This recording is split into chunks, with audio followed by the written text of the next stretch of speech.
Iran আর যুক্তরাষ্ট্রের খবর সামনে আসা মানেই যেন রাজনৈতিক উত্তেজনা, পাল্টাপাল্টি হুঁশিয়ারি কিংবা দুই দেশের দীর্ঘদিনের বৈরিতার গল্প। কিন্তু এবারের কাহিনী একেবারেই ভিন্ন।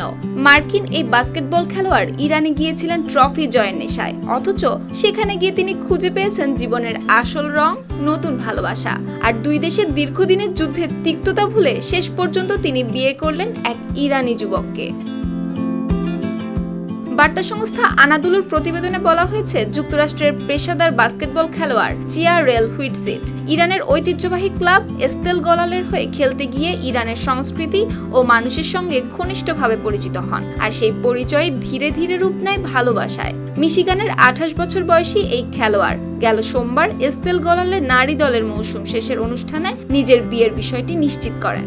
জানা গেছে, বিয়ের আগেই তিনি ইসলাম ধর্ম গ্রহণ করেছিলেন, তবে তার স্বামীর পরিচয় এখনো প্রকাশ করা হয়নি। অবশ্য ইরানে যাওয়ার আগেও আন্তর্জাতিক অঙ্গনে বেশ পরিচিত ছিলেন এই মার্কিন খেলোয়াড়।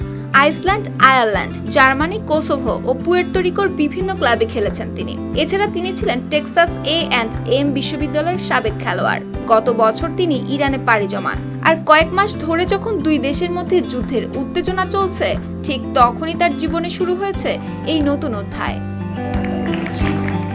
সুপ্তি রায়, RTV।